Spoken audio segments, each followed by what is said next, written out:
welcome to another episode of Legal Unicorns. I'm very delighted to say that we have reached about 50,000, just over 50,000 downloads in only 10 interviews so far. So thank you to everybody who's subscribed and downloaded. We're moving very fast.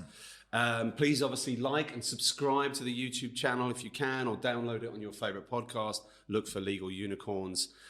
As our guest today knows, and as everybody who listens knows, the purpose of the Legal Unicorns podcast is to shine a light on young African legal talent coming through in the marketplace, doing something different, doing things differently. And my guest today, and I'm going to pronounce your name completely wrong, but that is my fault, and I do apologize. Please, can you give me the correct pronunciation? Sure. So it's Xhanti. Right, okay. Yeah, Xhanti. So I always say to people, it's like, or at least for me, it's a click on the left side of your mouth, Xhanti. Yeah, I'm going to practice. I'm going to practice. Yeah. No, I can't do it. I can't do it. If you do it in one go instead of splitting it up, then it feels much easier. Yeah, I'm going to try it again later. I'm actually losing a bit of nerves, so if I'm brutally honest. But look, like I said to you earlier, it's really important for me, everywhere I've lived in the world, to really try to keep practicing to pronounce people's names properly. I think the people who aren't conscious of that, and I've seen a lot of it when I spent 10 years in Asia, I saw people not even bothering to try. Yeah. And I always just think that is the height of disrespect if you don't. So my apologies if I get it wrong. Please, I'm an imbecile. This Pommy is an imbecile. I will, by the end of the podcast, I will keep going. So apologies for that. But look, I'm delighted to have you on the podcast. I'm delighted that you could come to our office here in Cape Town. So thanks so much for that. Yeah. Really, because I've looked at your background and I've looked at as much as I could find about you on your journey. And you were one of the people that I wanted to pinpoint.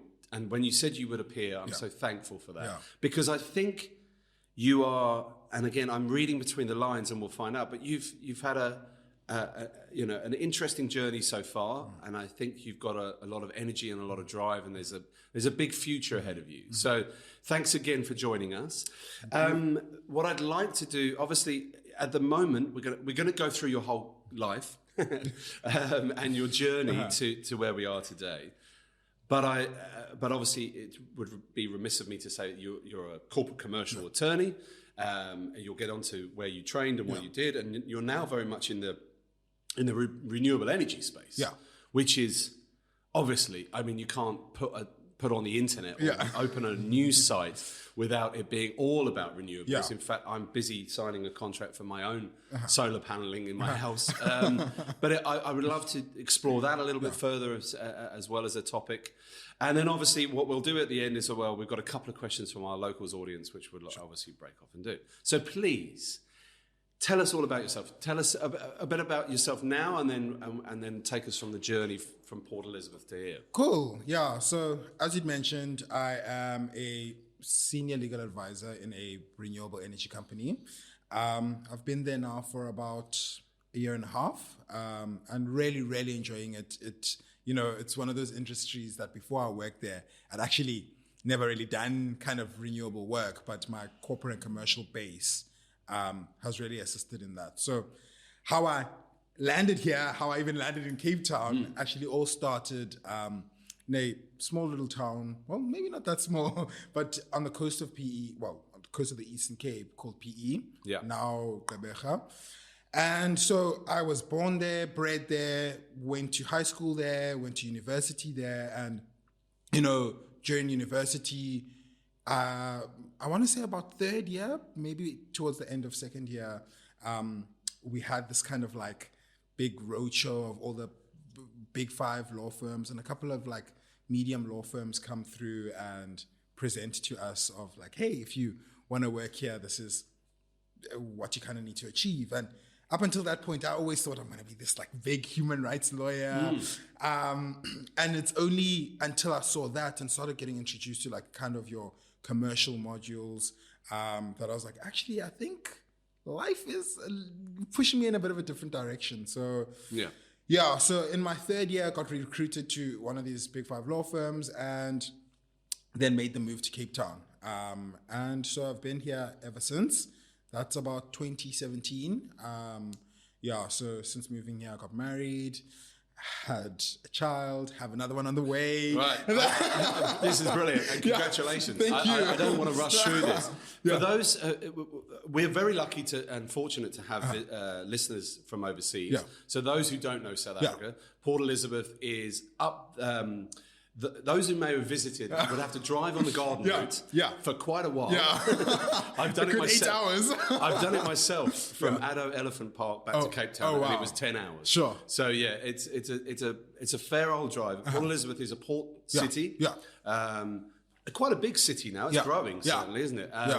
But the Eastern Cape is for those who haven't ever visited.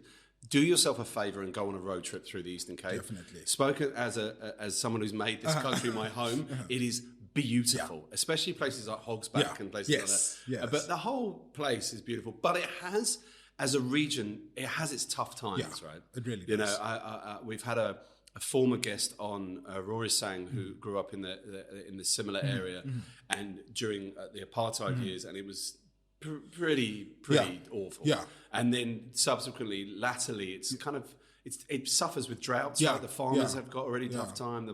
The weather is not fun for those, but it's well worth a visit. But it's a smaller city in comparison. And then when you grew up there, I mean, how was life? Just out of interest, growing up, was it okay? I mean, it was good. It's like being a smaller city, you kind of get to know everyone, and you know, it's much more, I want to say, compared to maybe other places in the country, definitely a much more friendlier and like communitarian type of place. But you do see, once you move out, like when you do visit back, that maybe the things we considered normal at the time, maybe in other bigger cities, weren't as normal. So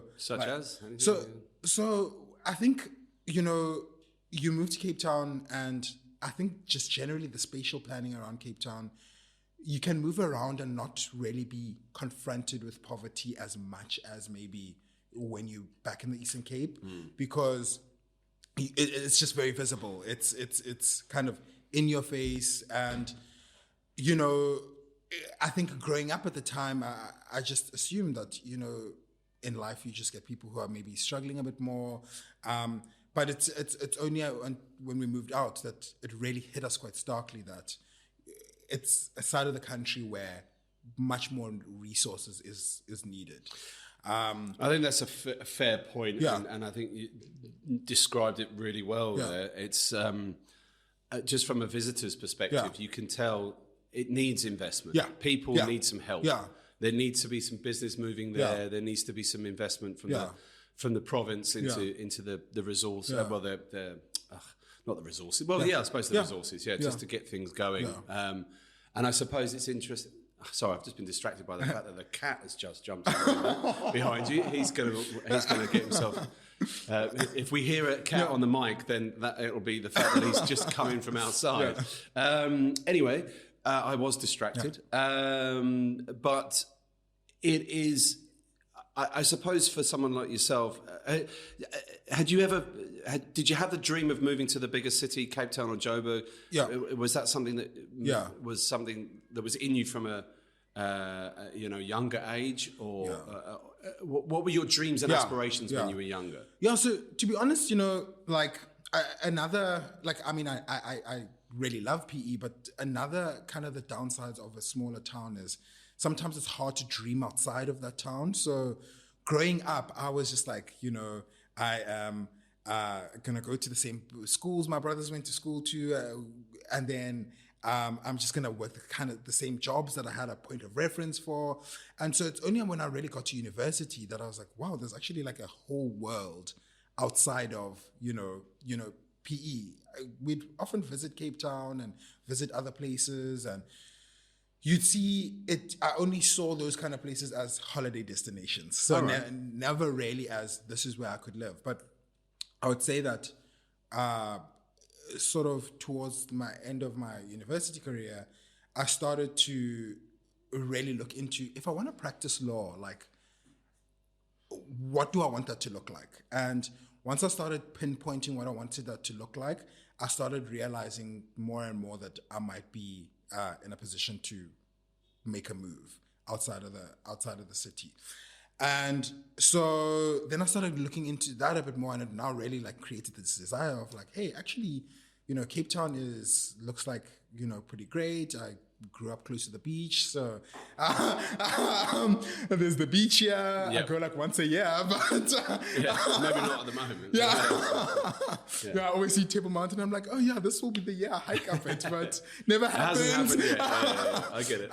And so really that kind of like that, wish of being like, actually, you know what, I want to dream bigger than sort of just what I can see. And so that came to you later on, just as you started sort of thinking, really, what do I want my career in law to look like? You started thinking, okay, I probably need to move out of. But up until that point, I guess you were probably thinking, well, I'm happy in PE, and I'm happy here, and I've got my friends and family.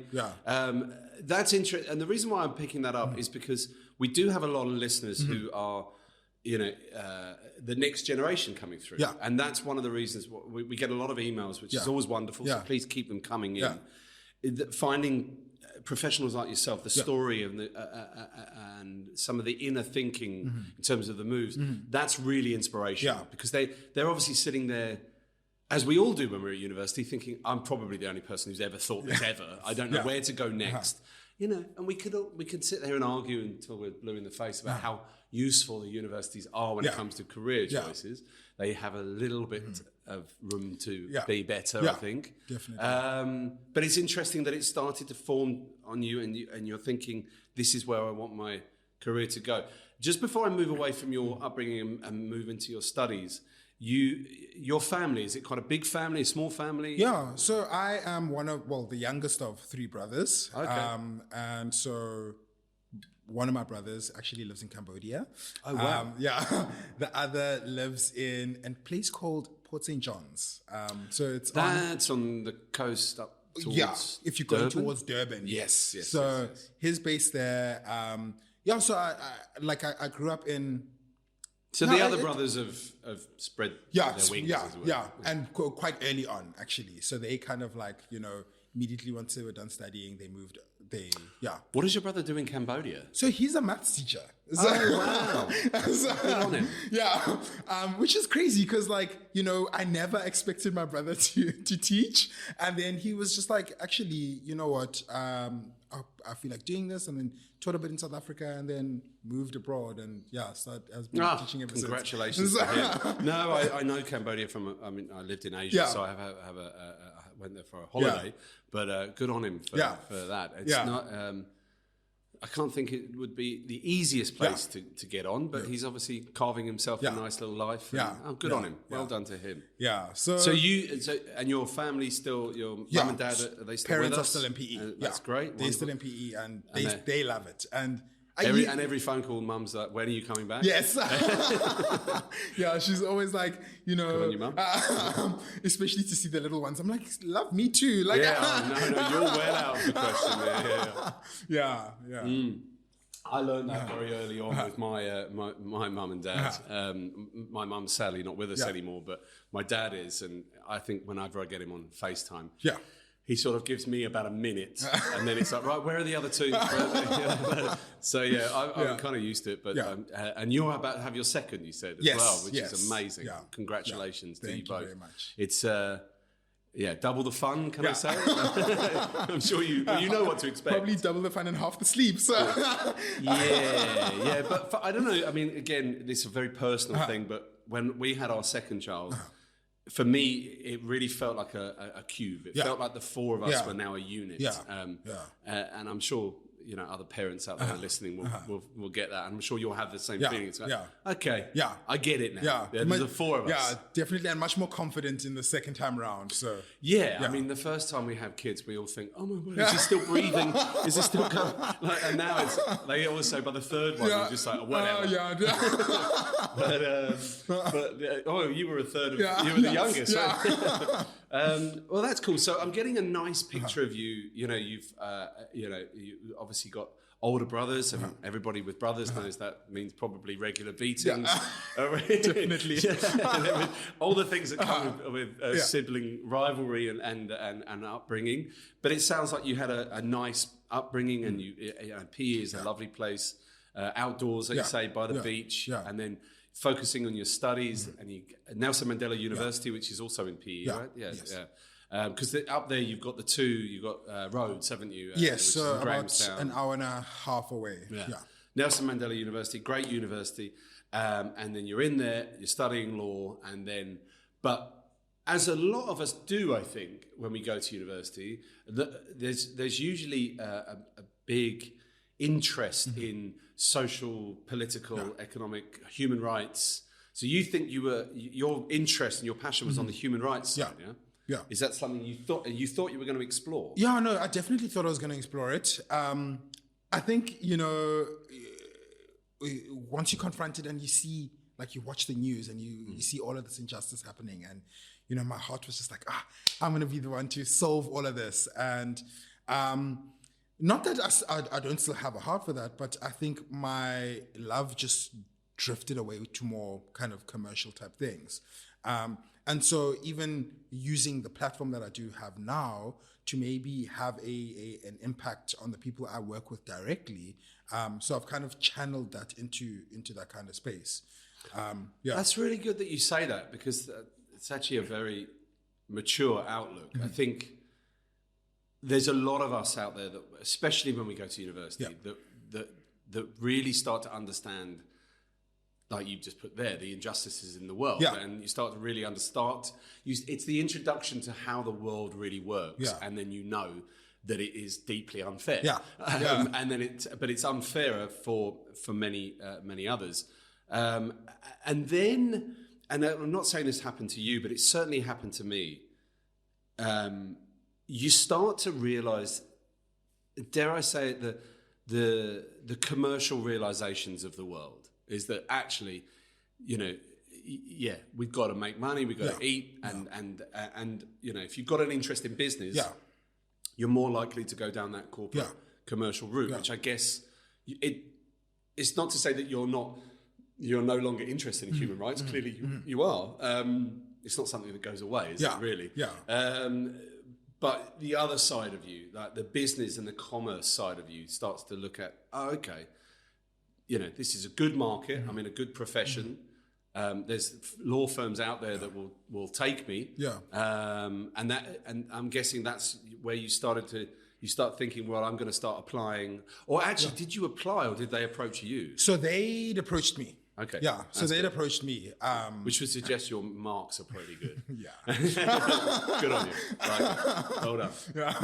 Yeah. So, I mean, even, around that whole space of, I think now I've really learned the lesson of really impacting your sphere of influence. So even, at my workplace now and where I've worked before, even just getting involved in like the kind of CSI projects that the company has to use that sphere of influence to kind of, make that impact that I maybe when I was a child of dreaming of, and be like, I'm going to be this like big person to change the world.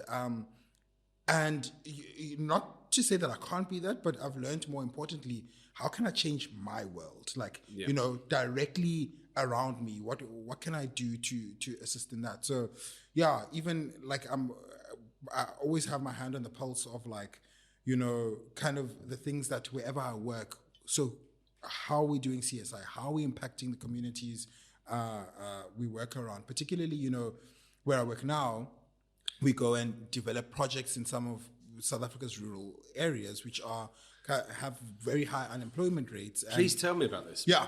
Please, so carry on. Please. So basically, where I work now, we are kind of primarily project development. So we develop and permit these, whether it be a wind project, whether it be a solar project, and then kind of flowing from that chain, we do what we call operations and maintenance, and also the building of the projects and sourcing all kinds of stuff. But my primary focus is in the project development phase, because once we develop a project, we then sell it off to an independent power producer.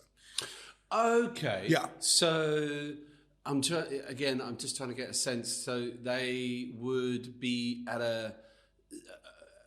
that department would be at an early stage, working with government, working with landowners, working Correct. whoever, all the stakeholders, Correct. putting together the development of the project, and then going, right, it's all signed off, it's all done, all legal and above board, and then you get the independent power producer to come and effectively buy the project from you. Yeah. And then you're involved in operations, maintenance. Yeah, correct. And these projects, I mean, you've touched on it there. I guess some would be for obviously huge commercial gain, but also there'll be some that will be community driven, I guess. So how does it work? Yeah, so how it really works is, when a project's being built, over the 2 years it's being built, it creates no less than about 200 jobs. That's amazing. So it's a really big driver of even why government backs, the renewable energy industry so much, is it really does create jobs. So it's really important for me that in the communities we go into, of even kind of checking in with my own company of like, how are we building these jobs? And is there a way that, because, these jobs will often be for 24 months, 36 months, but is there a way we can turn this over into permanent, permanent jobs? Or how do we impact the families of the people who, work on these projects? So that's kind of, although we've got a dedicated economic development department, but those are the conversations I often have internally of like, how do we make this more than just a tick box approach, but actually make a lasting impact in these? So you're having those conversations early on. Yeah, and that's pretty early on. So that feeds into you as a person, clearly, that, like you say, influencing your sphere of influence. Well, that's wonderful. Yeah. I mean, I suppose the realism is that in certain projects and certain parts of the country or wherever, if you do projects throughout Africa, I don't know, but sometimes it's impossible. It's a smaller project or something, and it's 24 months, it's going to be booked, and then there's one job for one maintenance guy. Yeah. That's the realism of what's happening. But it's good that you're getting the firm to think about that early doors, because then, especially at the project development stage, because then you're really looking at, from the word go, and it might be that someone immediately turns around and goes, it's just not going to be possible. Yeah. However, maybe we can look at this. Or if you can just create 5 jobs for a town or a village post the major project, I mean, it all helps. Yeah, and particularly in rural communities where it's very rare in rural communities where everyone in the household works. So. Often I like to think of the impact is far beyond just the one person we're employing, because that person is often feeding 4 other people. At least 4. Yeah. So, I like to take that holistic approach to it, to be like, yes, it might look like only 5 on the books, but really the impact we have behind that is, really setting up even the people connected to the person we're employing. And are these mainly South Africa projects, or are they throughout Africa? So we mainly have South Africa projects. We do have other projects in other parts of Africa. But it's mainly here. Yeah. So it's familiar territory for you as well, in the sense that you won't always know exactly where what the town or the village is, but you'll have a rough idea, and it's your home. It's your so it is having an impact.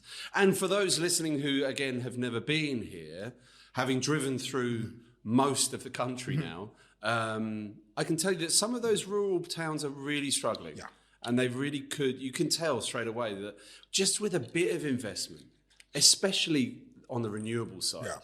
That it could really change their fortunes around. So that's fantastic. I guess that we try to not mention companies that one works for in this, because this obviously is about you as opposed to them. But it won't take the listeners long to find you. And congratulations to that firm, doing great work. That's really, really good work. I think one thing I can certainly say about having moved here 7 years ago is that South Africa is not unique in challenges as a country. I mean, you'd think if you listen to the news that it's the worst place on earth, but it really isn't. It really isn't. It's actually fantastic, and it's got really, really wonderful people who will 2 of whom are with me in the office today, but who really are resourceful and will dig deep, and that bodes well. But it's good to see companies doing the same. Okay, so going back a bit of a step, again, really for the listeners that love to follow the journey of one's career, you've gone, okay, so one of the big fives come along in your final year and said, and how does that work? Does it work in the sense that they say, if you keep doing what you're doing, there's a place for you, or you know, just don't go off the rails. And then you've got a job for you. So basically, I mean, you know, we like to run away from this fact that marks do play quite a crucial role in them identifying you. But I don't think it's as much of a role as if they determine whether they want to bring you on or not. That's a really good point, actually, and I just want to harp on that for a minute, because in a much smaller way, it's this is top of my head because someone asked me this morning about LinkedIn profiles, CVs, and things, and I said, look, your LinkedIn profile isn't going to get you the job, but it might get you noticed. And definitely. And I said that line, and now you're saying it about it's exactly you're right. They're gonna. Rightly or wrongly, it's one of the criteria when they're doing graduate recruitment. And if you're at the top, then you're already, okay, well, let's put him in that part. So they kind of identified me that way, and they were sort of doing like a bit of a roadshow. And, you know, the firm that actually had identified me wasn't the firm that I actually end up working with. And maybe we can touch on this, like the importance of relationships when it comes to when it comes to the legal profession. So I had interviewed with one firm, and they said, "Look, you've got a great CV, you've got a great academic track record. We just don't know if culturally, for their organizational culture, if you'll be the fit for us. But we work very closely with one of the other big five firms, and let's see if we can get you an interview in there." And then I was like, this is a bit strange. I mean, at the time, I think I was like 20, 21. So it's nice that the firm is saying, you know, we're forward thinking enough to say, look, we're working with one of our competitors. We think you. I've always, just as a sidebar to that, and this is just something for me well, I don't want to bore the listeners again, but obviously I have been in this industry a very, very long time. It always makes me a little bit, not surprised, but I always think, when it comes to the reason that often HR give is, we're not sure you'd be a cultural fit. Which is a line that's been used for a good number of 2 decades. It's actually really rude. It's actually like, what? So you don't like me as a person? So just for the HR people out there, maybe think of a different line in future. It's a bit rude. But anyway, they helped you. They could see the talent. So and you know what's interesting is that the firm that actually said the cultural fit thing, I get to work with them now that I work in-house. We actually they do a lot of our legal work, and to a slight degree, I can maybe see what they were speaking about. So they were right. No, but to a very small degree though. And the reason why I say that is, then the firm I ended up working with, I realized was maybe a bit more laid back than the firm that initially was recruiting me. And I mean, my personality is, I'm kind of a laid back guy. So maybe they thought, you know, that wouldn't work as well. So they referred me to where I ended up being employed. It's a great opportunity and great chance that happened, because obviously a lot of people would just get discarded. Be like, look, you're not right for us. So it's whoever that person was, well done to them for giving you that extra go. But it is a point as well for those in a similar position now, perhaps where they're interviewing for a number of places, or they're thinking about the applications going forward, that whilst it's very difficult to tell until you speak to people or even go into an office, you know, as much as I knock it earlier, cultural fit or personality fit is really important. It's extremely. And, you know, even like within the teams we work with, you know, I've worked in teams before where just personalities we just never fitted, and you could see it even in the quality of work we produce. And you work in other teams where when HR gets it right and recruits recruits the right fit, where you all fit and you work together, and you even see it in the quality of the work that's produced. So so ended up being recruited, and they gave me an offer letter, and they said, okay, as long as your marks don't drop drop below a certain percentage, which, to be honest, wasn't bad. I think it was about 60%. Okay. You've got You're the in. job. Yeah. And you're moving to Cape Town. Yeah, moving to Cape Town. So, moved to Cape Town beginning of the January of the following year. And So you said you got here, we said off Yeah. camera that you got here in 2017. yes, So 2017, January, you moved here. moved here, started work. Do you remember what date? Yes, well, so I moved And here. I'll ask you, I'll tell you why in a minute. I moved here on the 7th of January and then started work on the 9th of January. So, No, because I got here on the 6th of January. Oh, wow. 2017. oh, wow. So Yeah. a day before. Yeah. So I'd turn up at the airport. Yeah. I mean, I guess you might have driven, but it's interesting that time. Yeah. Yeah. Obviously we didn't know each other, but coming into the town to start our new lives, as it were. But I guess you would have that December. You would have been organising your packing and trying to find a place to live. And where do I live? Well, it's funny now, but looking back, it was actually quite stressful because I was that year we were impacted by Fees Must Fall. So, yes, of course, that was there. Yeah. So we basically didn't have a whole final year, and we wrote exams up until the 22nd of December. So yes, that was happening, wasn't it? Yeah. So you didn't really have a year, and then it was all there was a lot of protesting going on. Yeah. So it was a crazy year because you're like, and there was talk about them moving exams to the following January. Yeah, there was the talk about that you weren't going to be able to take your exams. People weren't going to graduate. Yeah. There was a difficult time for you guys. Yeah. But I agree the fees must fall. But can I just do this first? I've got a job to start, guys. I'll come out and join you in a minute. And I mean, even kind of to segue into that is that I'm starting a job with all these people who studied at like Wits and UCT and who were impacted by Fees Must Fall, but in the smaller universities, it felt as though the impact was really, really like more zoomed in. Reason being is that the smaller universities often, and this might be an assumption, you look at like the UCTs and the Vistas and you've got kids of the who's who going to those universities, and where as you have this small university in PE, attracting people from the rural communities of the Eastern Cape where they really need fees to fall. Yeah. So it's not an option for there to not be a protest, So I think, but that's the commercial realization, isn't it? That some of the universities, I know Wits because I did a talk there, but I don't know the people and the makeup of the people that well. But if it's not unfair of me to say that perhaps at UJ or UCT or Stellenbosch. Some of the students will be on bursaries or they'll have parents who are paying.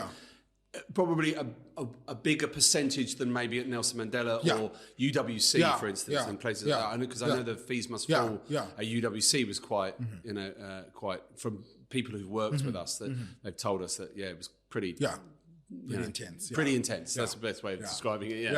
And even the Technicon around here. I remember I got here and it seemed okay, and then weeks later barriers were going up and big fences. And so that's your final year. You've got this intense student demonstrations going on through the country, which thankfully didn't get too violent, but they were consistent and it was intense. It interrupted all of your studies for everybody. Geez, can you imagine if you were a student when you started, they had that, and then you ended, you had COVID? If there's anybody out there, please let me know because I'd love to talk to them. I'm not meant to get this degree, am I? So you got that, and anyway, so you're doing your exams up until the December 22nd. You're saying, So you Jan 9, you're starting your new job.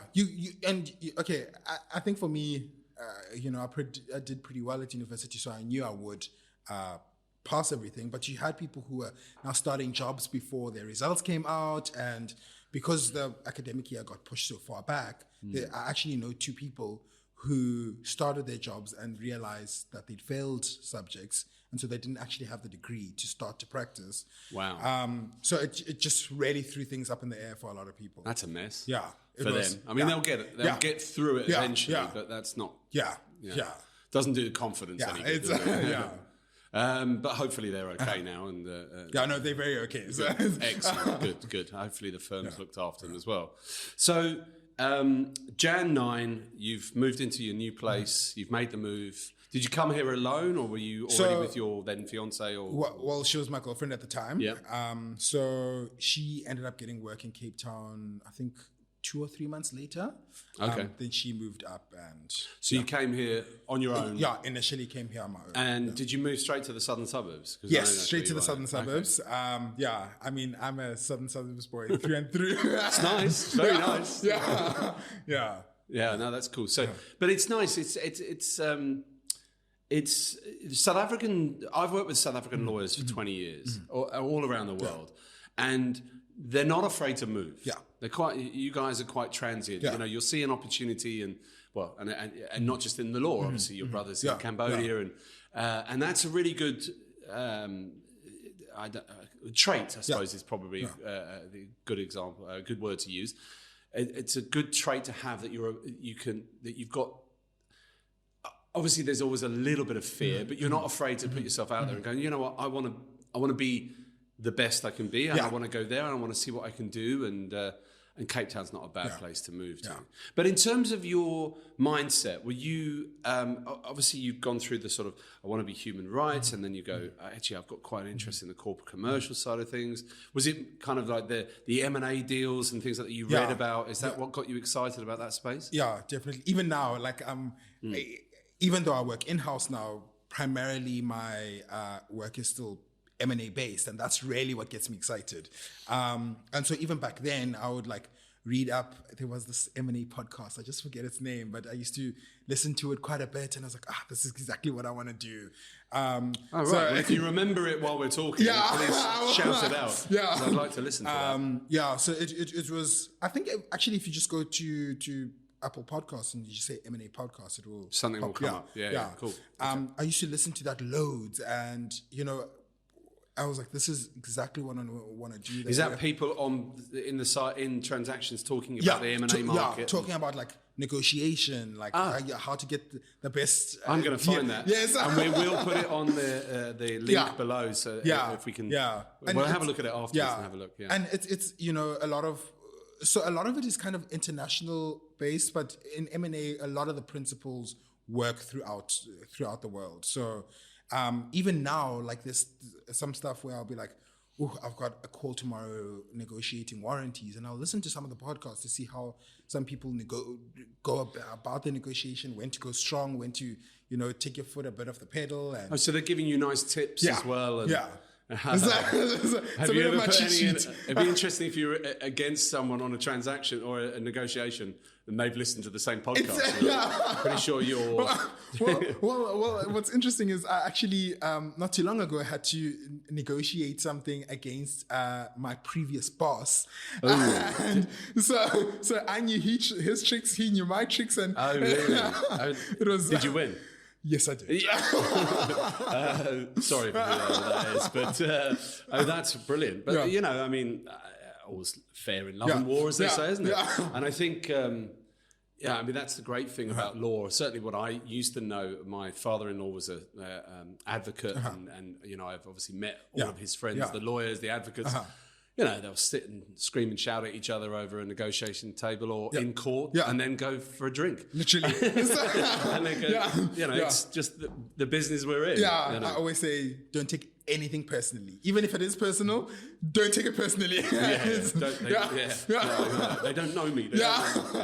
Okay, that's brilliant that you clearly had an interest in that space. Now look, you've got in day one, you're working for one of the big 5 firms in South Africa. You're doing your 2-year traineeship or candidate attorneyship as they call it here, which is daunting. Again, mentioning no names, sometimes it can be quite lowly paid. I mean, obviously at the big 5 and internationals, it's slightly better. But I've done a lot of talks with students who don't really understand sometimes that, you know, articles aren't, you know, it's hard work.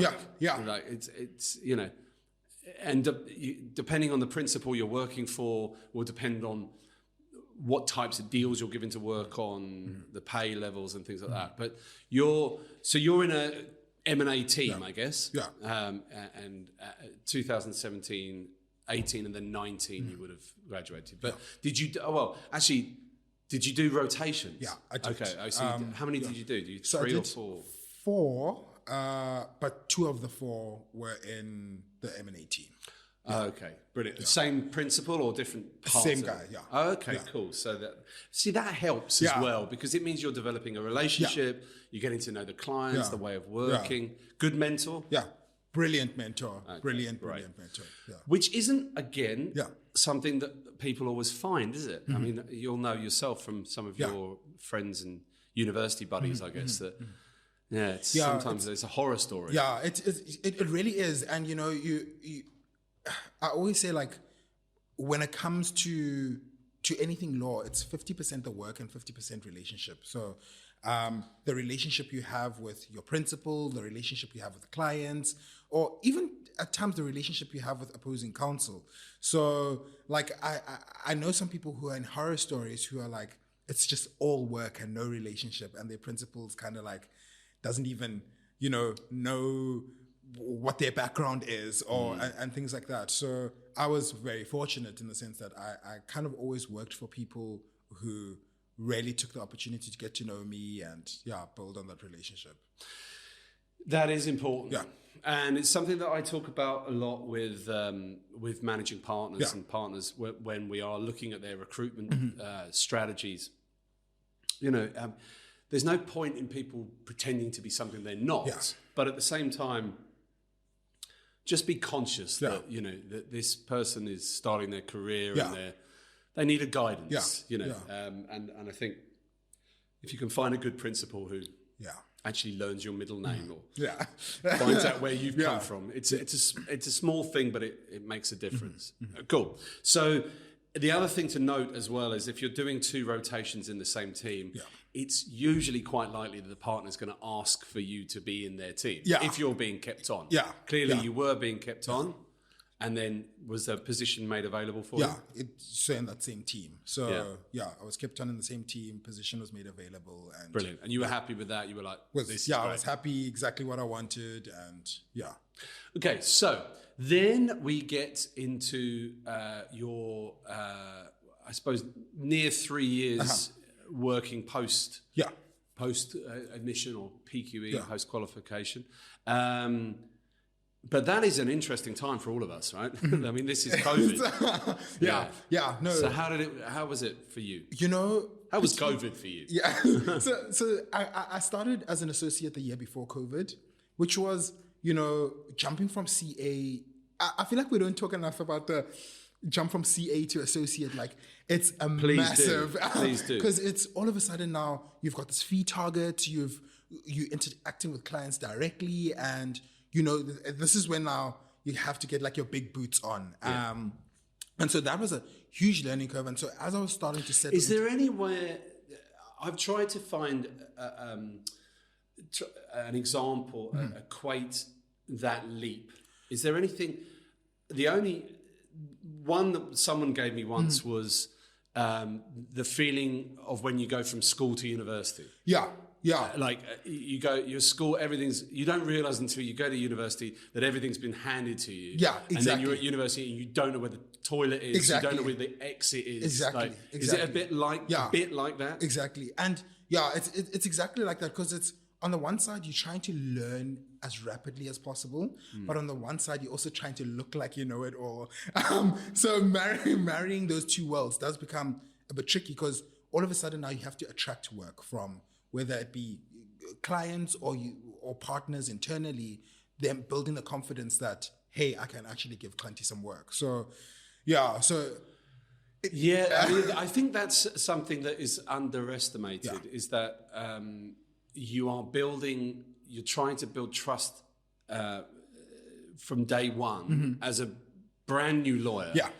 Internally, I mean, some of it would have been done during your article clerkship, and then obviously the partners talk and they go, she's okay, he's good, you know, that kind of thing. But you've still got to get known internally. Hi, I'm here, I'm available, and then deliver something first class. Yeah. So, and I think that's what a lot of the long hours that's the big driver for the long hours, because, or let me actually say for me, because I was trying to get this so right to impress that all of a sudden something that should have maybe taken me an hour, now I'm spending 3 hours on, because I wanted to be in tip-top shape, which, you know, to be honest, as a junior lawyer at the time, nothing's really ever in tip-top shape, because just from a knowledge gap, like, you know, you're still learning, there's things that you haven't really been exposed to yet, and it's a really good point, and I think it's something that a lot of lawyers, new lawyers, aren't really aware of, is that need to build relationships, need to marry the expectations of the partner that you're doing some work for. You don't know what they're like. They could be a smiley, very nice, happy, but when you're working for them, they could be drive you, you know, like your gut feeling is to say, I'll get it done in an hour, but actually what you produce in an hour might not be good enough. Exactly. There's a lot of pressure. So adapting to that pressure is a real learning curve in your first year.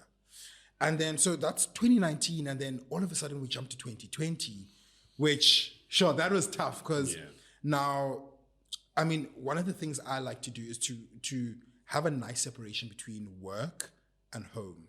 And all of a sudden, like, home now becomes my work. And there became a bit of a blurred lines of, like, you know, people all of a sudden calling you on your mobile all the time. That Teams tone, even when it would ring, you'd just be like, I want to throw this laptop out the window. Because now all of a sudden, everything's just meshed together. And there was no real separation. So, I'm glad you've spoken about that, because I don't think it's something that enough lawyers have mentioned. Certainly people at the more, dare I say, junior end, who weren't necessarily aware of what to expect. But it is something that we need to be conscious of. That there was for quite a while, there was no separation. You would have been, whenever anybody wants to get hold of you, they know where you are. We weren't allowed to walk outside, were we? That must have been tough, especially for someone like you who clearly likes to delineate their life, their work, that kind of thing. So is that something you found difficult to adapt to? So it was really tricky to adapt to that. And, you know, I found myself, I don't think I'd worked harder in that COVID period than any other point in my life. Like, you know, once you're trapped at home, you wake up and you can't really leave. So you're like, okay, let me start work. So all of a sudden, I'm at my desk at, like, I wake up pretty early. So all of a sudden, I'm at my desk at 5:30. And then I work. And I'm like, you know, I'm not really hungry. I won't really take lunch.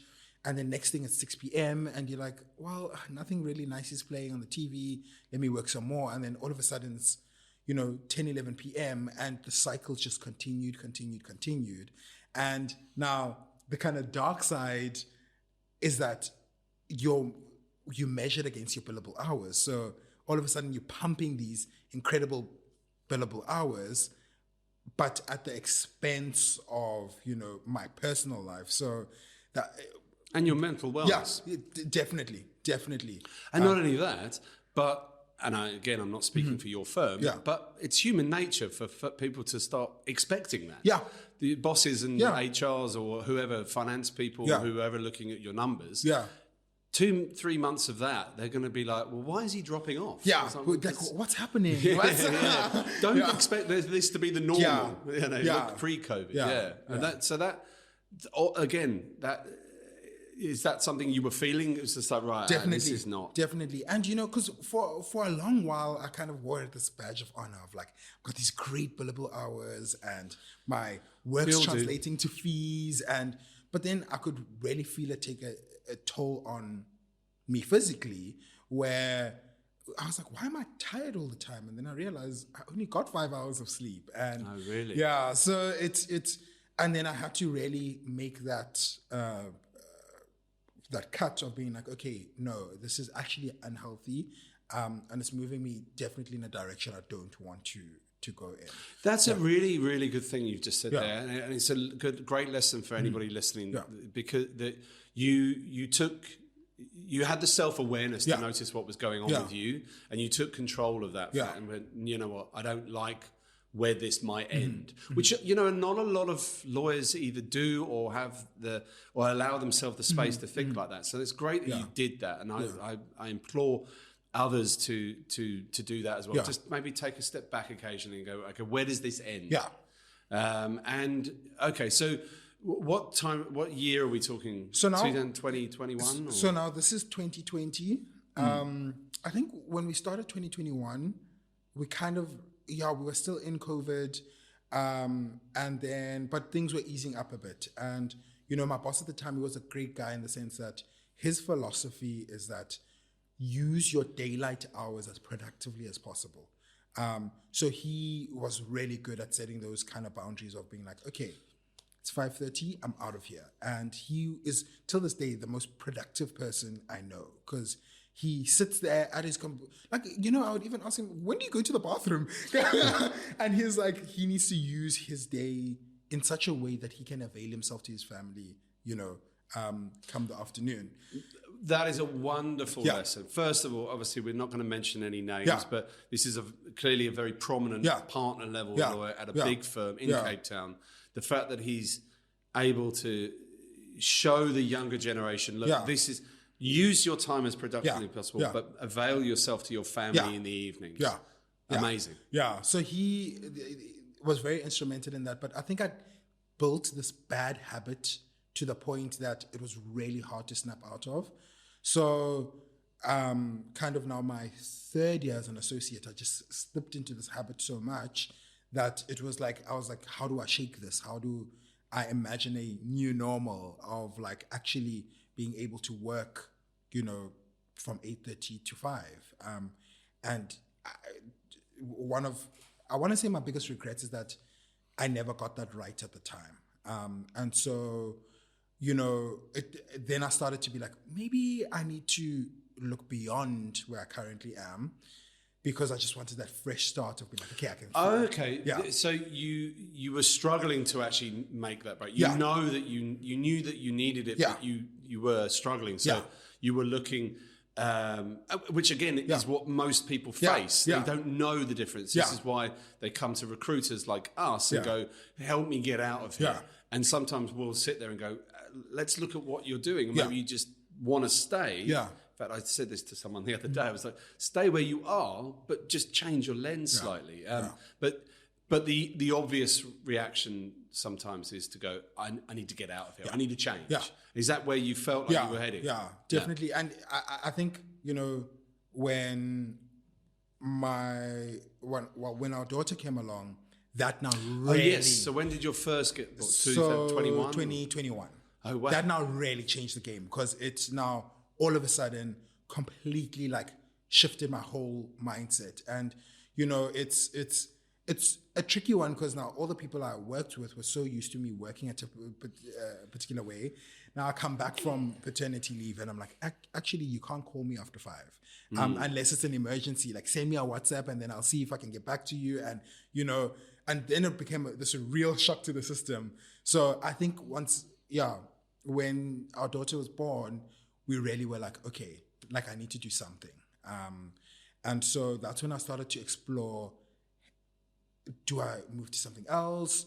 Do I try to adapt where I am? But if I'm honest, I think at the time I could really feel like a desire for something else, just to experience somewhere different. I think at that time I was where I used to work for about 5.5 years, and it's a great place to work. But it's also getting to that point of 5.5 years, 6 years. That's a long time. That's the only thing you've really ever seen in your career. Own the future of recruitment today. Access a secured, anonymized global talent pool. Connect with qualified candidates through multiple private label databases. By creating your own Stintit, you can achieve the following. Step 1. Access your company dashboard by logging in.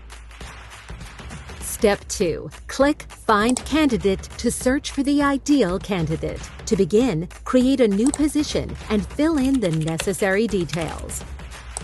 The system will search through multiple databases to find the ideal match for you.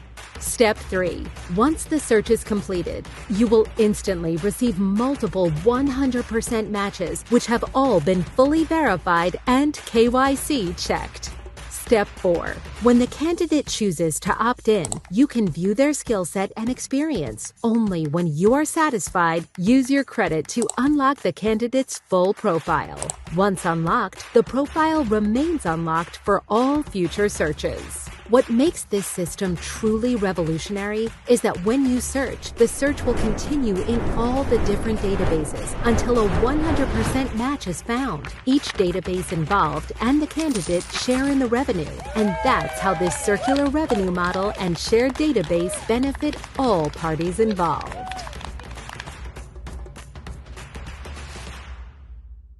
All of a sudden, I found myself in this space where I started to view, because if I'm honest, I think in my early 20s, I started to view work as being my life. And my actual life, my life outside of work was revolving around work, where I actually really needed to shift that mentality to be like, work is my livelihood, but it's not my actual life. And so now I found myself in a place where I'm able to balance things so much better, because I know that, you know, I really love my job and I enjoy my job. I love my colleagues. I love what I get to do. But that needs to come to a hard stop of like, at some point, for me to bring my best to work the following day, I do need recharge time. Yeah. I mean, you've said some lovely things there. I mean, I think, the livelihood soundbite is a really one I'm definitely going to clip out. I think that's, but it's something that it's great. Again, it shows you as a person who's, you know, through, I guess, a bit of hard work and also who you are naturally, that you're able to take these moments where you're like, no, I need to make a change here. You seem to be very good at taking a step back, which not a lot of people do.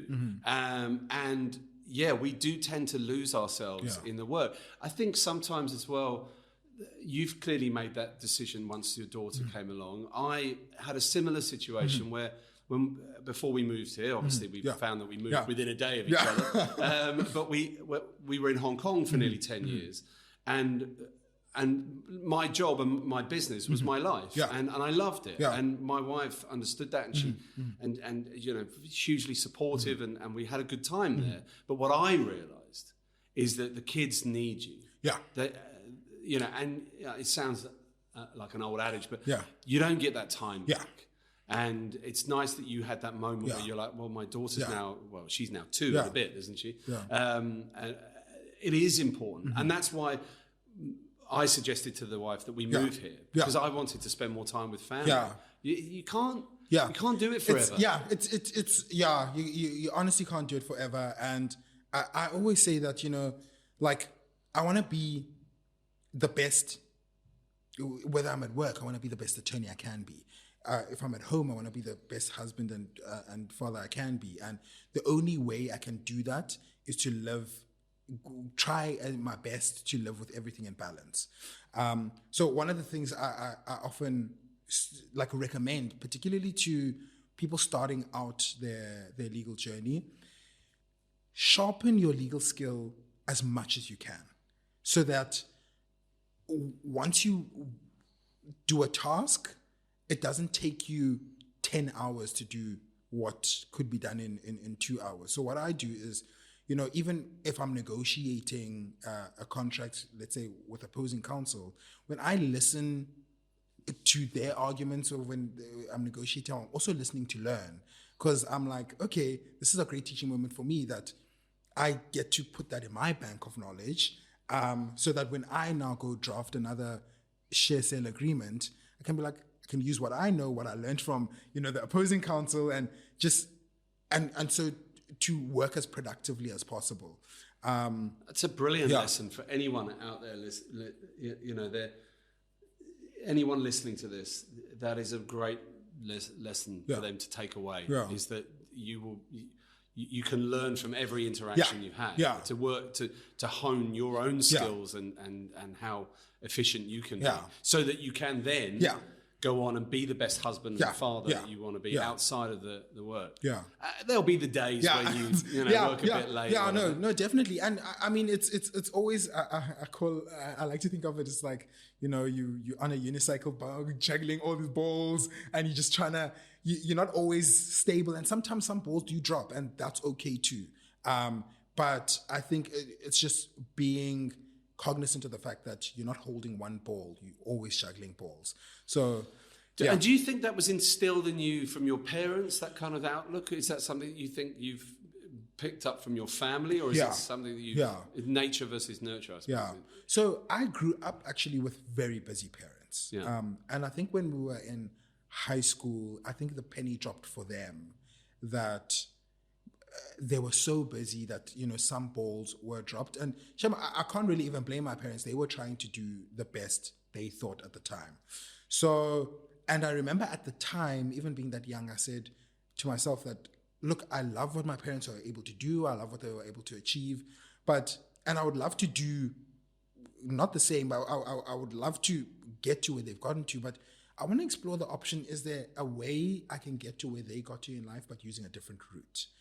So, and it's constantly a time of discovery, of being like, how do I, meet my career goals without working 16-hour days? There's a book in there somewhere. When you find out the answer, there's a book. I really admire that.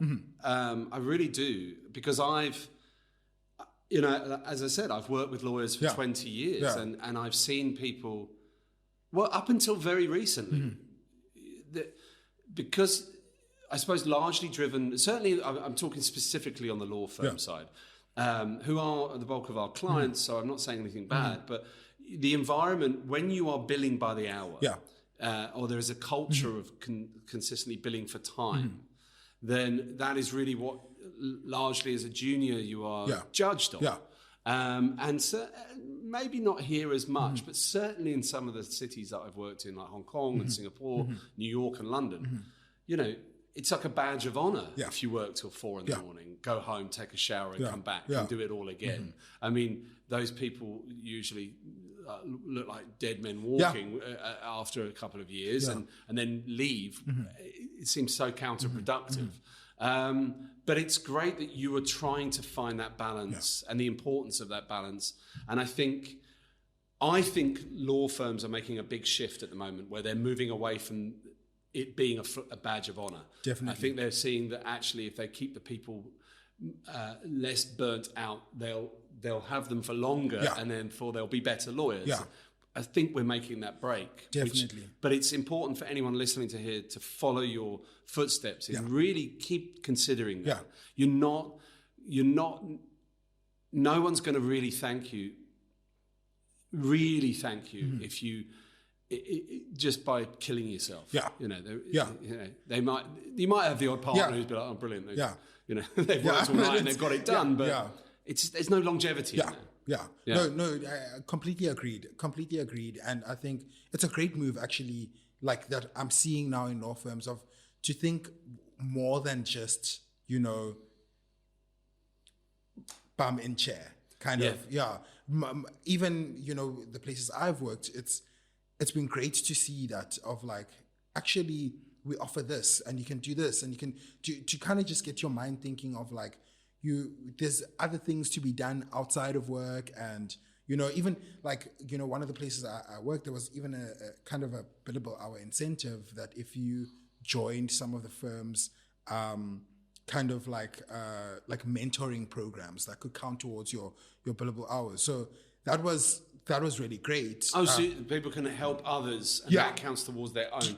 That's a good. That's very good. So I found it really brilliant because it really makes you much more of a well-rounded attorney.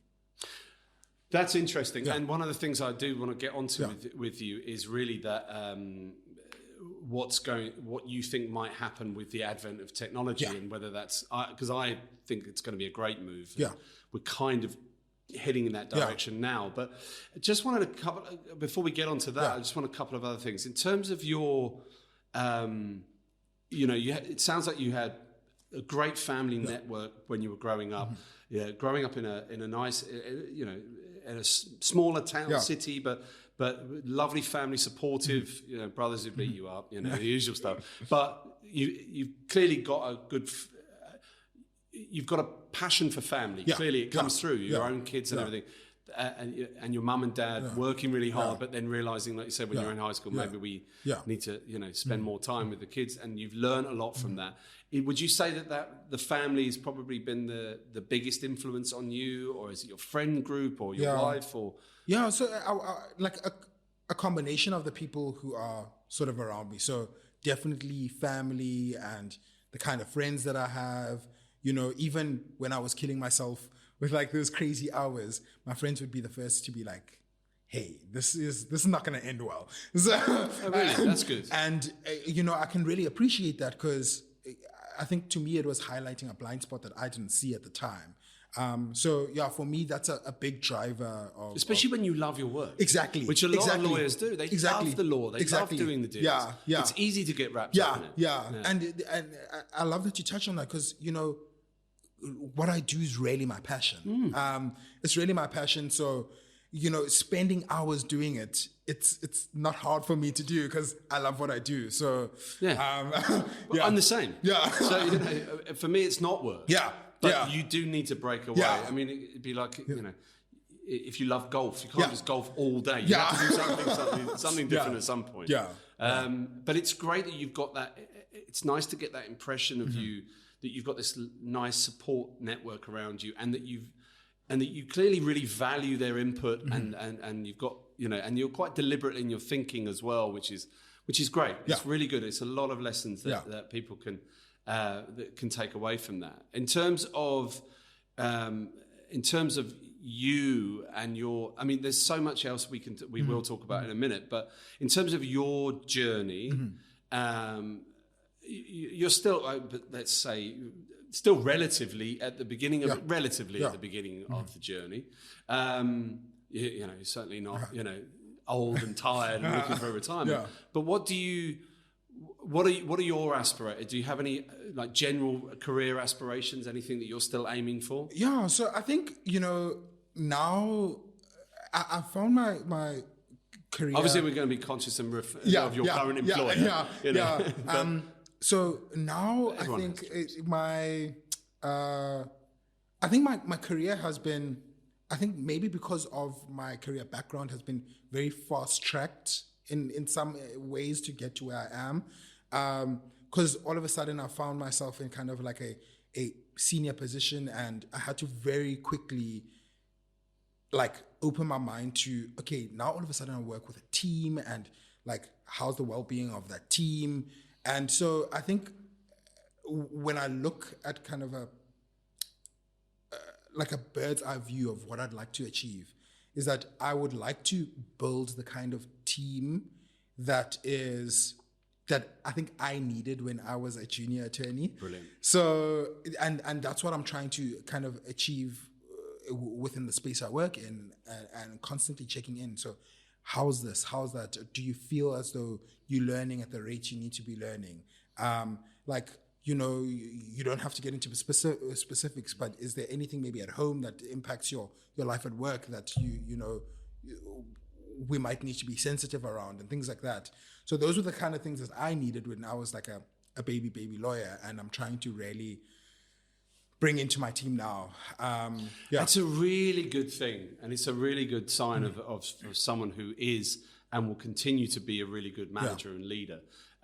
It's something that I talk about quite a lot here as well, because I've made those mistakes in the past, but right now not so much, because I'm focusing on creating a similar environment to what you're saying there, which is what would I have appreciated, to get the best out of people. Yeah. And a lot of it is really checking in or just trusting them to get on with it. Yeah. That's also a good thing. Yeah. Trust goes a long way. Yeah. Not checking up on them all the time. Yeah. But it sounds like you're very conscious of, well, you said it at the beginning, of impacting those around you. And that clearly is genuine from you. Yeah. That's something. And I guess, and the proof's in the pudding, as they say. The people will respond to you. They'll respond to you as a manager. You clearly seem very cool, very nice, but clearly also know how to get the deal done. You might get a few applications of this. People will be like, I listened to your podcast. Have you got a job? Well, we are recruiting. There you go. Well, we'll put all the links in there. But you sound like someone most people would love to work for. I'll go through the CVs for you. I'll sift them for you. You've talked about a couple of things, and it's quite nice to have you've talked about a couple of notable moments. And, our journey here in Cape Town, whilst it's almost identical in terms of time, has really been met by, well, if you take the back end of your studies, you go, fees must fall. Moving to Cape Town where we had no water. Oh, yes. At the time, actually, like day zero was looming.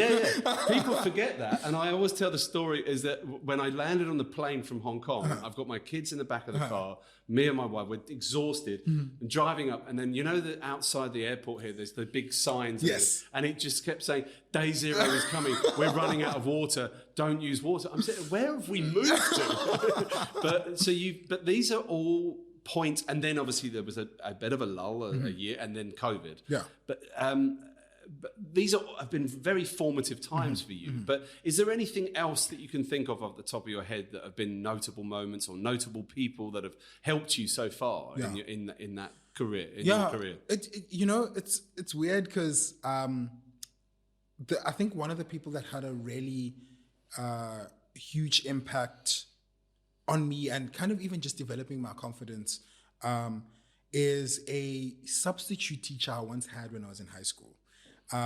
So like the beginning of high school for me, like academically was really bad, like just barely scraping through. And I think that teacher actually identified in me that you're sitting on a well of potential, but let's see how we get it out. And so she kind of was like, okay, let's work with you on a bit of tutoring. And all of a sudden I developed all this confidence and, I like jumped up to like the, top 10 of my grade. And it's all because one person just paid particular attention to someone they could see some potential in. Wow. And I mean, I'm still in contact with her to this day. And often in moments where I even doubt my own potential, I think back to that, like she was able to identify it in a class with another 30. I went to a boys' school with another 30 boys. I went to a boys' school. And you know how it is in boys' schools. Yes. It's not easy. So I was like, you better than to fight. You never think of teachers as people who need to have attention to detail, but the way her attention to detail was to see potential within a crowd. And so she saw that in me, and I always try to see that in people I interact with, whether it be at work or even in my personal life, or being like, how do we, unlock your potential and for you to be kind of the best person you can be. That's incredible. That's incredibly positive that she had that, and still to this day. She's had that, but also what a teacher. And a substitute teacher. Just came in and was like, obviously standing in the front of the class and has pinpointed, no, this boy's got talent, and we just need to hone it. Well, whoever that teacher is, well done to her. That's amazing. And you're still in touch now as well. Still in touch. That's amazing. It's amazing that people have that. It just goes to show the impact, doesn't it, that one can have. Well done to you and to her. Thank you. I mean, like I said, I had a similar upbringing with all boys school, and and needing a little bit of direction occasionally. And it's nice to think back. Well, that's awesome. I've got one more question for you on this, and then we're going to flick to a couple of questions that our locals audience have sent in as well. But it's been so interesting to hear about your journey and how you think, because it really, I'm not going to say all the time, because obviously I don't know you well enough, but it does, you're coming across as someone who has been quite deliberate, quite careful, really genuinely cares about those around him, which is amazing, which is great, because it makes you're going to be probably are and will be a superb leader within the businesses that you work for. But then you see the importance of the balance, the family as well, and that is very striking when it comes to the millennial generation, of which I believe you are, certainly from your YouTube channel, which we'll mention later, because there is a generational thing. It's a generation. It's something I admire in the millennial generation, is this ability to go, hold on a minute, this isn't going to end well if I do this, and to be able to bring yourself back, which is remarkable. But in terms of the last question for this segment that I really wanted to ask you was, is there one or two things maybe that you know now that you wish you knew at the beginning of your career? I think, definitely one of them is, I kind of touched on it earlier, is that, I think I had a point in my career where it was all about, me just doing the task that was in front of me. So me just executing the task, but never really building relationship with the person who gave the task. So whether that be the partner or whether that be the client. And, as any lawyers listening to this will know, that like relationships with clients is really expensive. Not expensive, is really valuable. Can be expensive. So relationship with clients is really valuable. And so I think in the first bit, maybe like a year or two of my career, I completely missed that, because I just thought all people want to see is a good work product. For you were consumed by getting the job done, when actually you really should have been focusing partly on building that relationship with the person who gave you the work as well. And even to kind of piggyback on that, having a good relationship even with your colleagues is really important. Your colleagues are, I like to think of it, they like your best business card. Like, they'll be like, oh, maybe I'm a bit inundated at the moment, refer something to Xhanti, or, so having a nice working relations, and it just makes the workplace so much more pleasant to have someone who you can actually go sit at their desk, have a 5-minute coffee, and so that would probably be the main one. And then other markers would probably be, things I knew then. I really wish I knew then that failure is definitely on the road to success. And honestly, failure is not the end of the world, because I remember if I would get a task wrong, I would like beat myself up so much about it, where the only learning really opportunity you have is by getting things wrong, particularly as a junior. In fact, I always used to say to candidate attorneys I had when I was still practicing in a law firm, I expect you to get things wrong, because when you get things wrong, that's my opportunity to teach you how to get it right. And so those would definitely be the two things. That's a brilliant note to end this section on, is that because it is so true that failure is one step more on the road to success. It's, I think we're all guilty of that when we're youngsters coming into the workplace, that we feel like we have to get it all right. And one of the things I try to tell people when they work with me is that don't be afraid to make mistakes. Really don't. Put your hand up if you don't know, or just, I don't care how many times you ask me, but if you get it wrong, it's not going to be the end of the world. And it, like you say there, it's a chance to learn. So, well, look, on that note, I'm going to end this section, but that was wonderful to get to know you. Thanks for sharing your journey with us. Like I said, there's a couple of questions I'm going to ask you, but thanks so much for joining me today. Absolutely, and it's been so good to be here. Brilliant. Thanks so much.